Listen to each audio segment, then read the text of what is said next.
Hello बच्चों, आपका स्वागत है आपके अपने चैनल रीड टू लर्न में। मैं आपका कृष्णा सर। आज हम लोग पढ़ेंगे यूनिट 2 के बारे में, जो कि फादर्स हेल्प का यूनिट 2 है।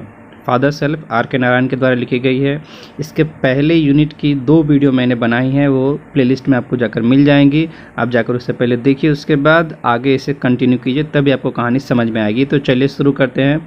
स्वामी होप्ड, स्वामी ने आशा किया, दैट कि विद दिस, इससे, ये जो विद दिस है ये पिछले कक्षा में हम लोगों ने पढ़ा था, क्योंकि स्वामी ने अपने पिताजी को सबसे लास्ट जो सेंटेंस बोला था, पिछले यूनिट के लास्ट सेंटेंस जब स्वामी ने बोला था, तो क्या बोला था कि उसके जो विद्यालय के जो दोस्त हैं वो कहते हैं, उसके विद्यालय के जितने भी सहपाठी हैं स्कूल में, वो कहते हैं कि प्रधानाचार्य जो है, स्कूल के प्रधानाध्यापक जो हैं, हेडमास्टर जो हैं, वो भी सैमुअल सर से भयभीत रहते हैं, डरते हैं।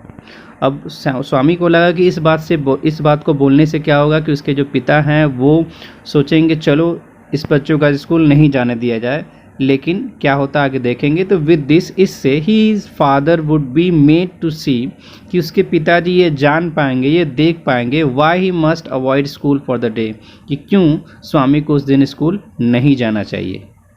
ये स्वामी ने आशा किया था।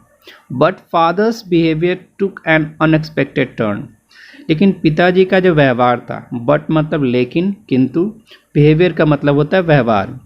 टुक एन अनएक्सपेक्टेड टर्न, टुक मतलब लेना होता है या होना भी हो जाएगा। अनएक्सपेक्टेड का मतलब होता है आशा रहित, जिसकी कोई आशा ना हो, ऐसा काम जो आपको लगे कि ये नहीं होने वाला और वो हो जाए, तो उसी को हम लोग बोलते हैं आशा रहित। और टर्न का मतलब होता है बदलाव बोल सकते हैं, ठीक है, या मोड़ बोल सकते हैं, कि उसके पिताजी का जो व्यवहार था एक आशा रहित मोड़ ले लेता है। He propose to send a letter with Swami to the headmaster, पिताजी ने क्या कहा, पिताजी ने प्रपोज किया। प्रपोज का मतलब होता है प्रस्ताव देना, सुझाव देना। तो पिताजी ने स्वामी को सुझाव दिया कि वह एक पत्र लेकर जाएगा अपने प्रधानाध्यापक के पास में, यानी कि पिताजी क्या करेंगे, एक पत्र को लिखेंगे और स्वामी को दे देंगे और बोलेंगे जाकर इसे अपने प्रधानाध्यापक या प्रधानाचार्य जो स्कूल के हैं, हेडमास्टर, उनको दे देने के लिए।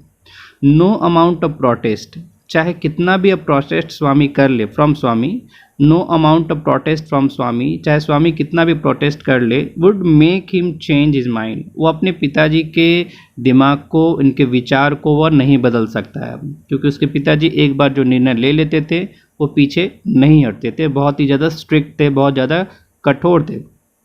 बाई द टाइम, जब तक Swami was ready to leave for school, Swami तैयार हो गया स्कूल जाने के लिए। बाई द टाइम का मतलब होता है जब या जब तक।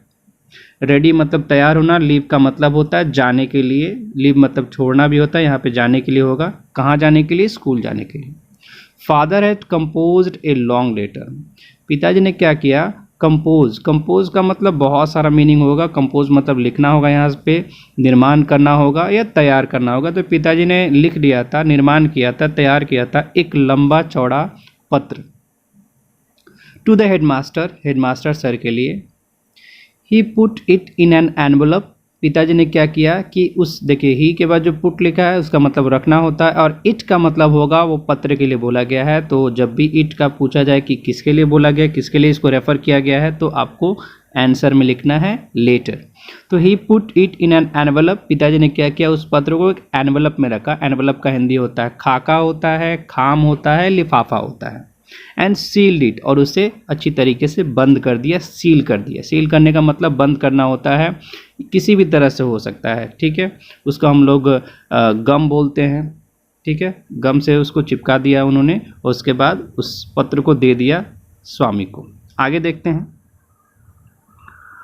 What have you written father, अब जब पिताजी ने पत्र लिखकर उस एनवलप में रख दिया और स्वामी को देखने नहीं मिला, तो फिर उसके मन में बहुत ज़्यादा शंका है, बहुत ज़्यादा चिंता है। तो वो क्या बोल रहा है कि what have you written father, Swami asked apprehensively, Swami ने बहुत ही चिंता भाव के साथ कहा। एप्रीहेंसिवली का मतलब होता है बहुत ही ज़्यादा चिंता के साथ में।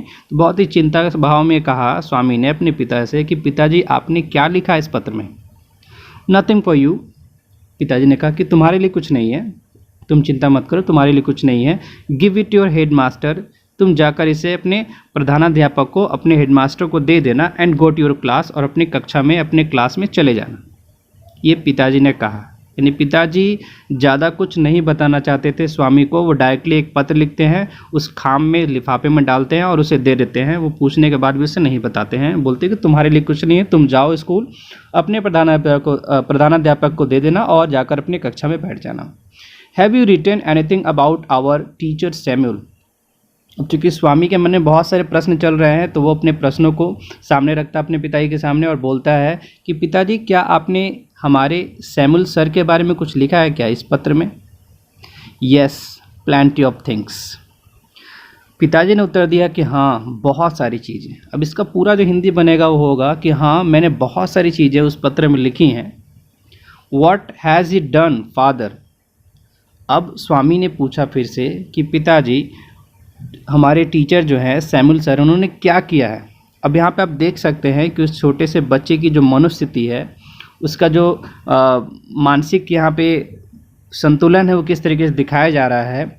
स्वामी जो है सब कुछ अपने सैमुअल सर के बारे में बताता है, उनके बारे में बुरी बातें ही बताता है, जो कि बहुत सारी चीज़ें सच थी, बहुत सारी झूठ भी थी। तो झूठी बातें उसने ज़्यादा बताई थी मिर्च मसाला लगाकर। तो वो क्या करता है, जब पूरी तरीके से बता देता है पिताजी को कि सैमुअल सर बहुत ही ख़राब है, बहुत ज़्यादा गुस्सा करते हैं, लेट से आने वाले छात्रों को बहुत ज़्यादा डांटते हैं, यहाँ तक कि जो हेडमास्टर है स्कूल के वो भी बहुत ज़्यादा भयभीत रहते हैं, डरते हैं। तो इतना होने के बाद उसे लगा कि पिताजी बोलेंगे बेटा ठीक है स्कूल मत जाओ, लेकिन पिताजी ने क्या किया कि एक पत्र लिख दिया। और अब स्वामी, जिसने बुराई की थी अपने सर की, अब वो पूछता है कि उन्होंने क्या किया है। Everything is there in the letter. पिताजी ने कहा कि सब कुछ इस पत्र के अंदर है। पिताजी ने उसे कुछ नहीं बताया, बोला कि सब कुछ इस पत्र के अंदर है। गिव इट योर हेडमास्टर, इसे जाकर अपने प्रधानाध्यापक को दे देना और उसके बाद अपने कक्षा में चले जाना। तो बच्चों, आज हम लोग इतना ही पढ़ेंगे। अगर आपको ये क्लास जो है वो बस पसंद आती है तो आप इसे लाइक करें और अपने दोस्तों में शेयर करें जो भी 10th क्लास में पढ़ते हैं वेस्ट बंगाल बोर्ड के। और अगर आपने अभी तक चैनल को सब्सक्राइब नहीं किया तो सब्सक्राइब करें और बेल आइकन जो है उसमें जाकर ऑल जो है उस पर प्रेस करें, जिससे कि जितनी भी नोटिफिकेशन है आने वाली वीडियो की आपको मिलती रहे। धन्यवाद। जय हिंद। दोस्तों, वीडियो देखने के लिए बहुत बहुत धन्यवाद। अगर आपको ये वीडियो पसंद आती है तो लाइक करें। अगर अभी तक आप लोगों ने इस चैनल को सब्सक्राइब नहीं किया है तो सब्सक्राइब करें, अपने दोस्तों में शेयर करें और बेल आइकन को दबाना ना भूलें। धन्यवाद। जय हिंद।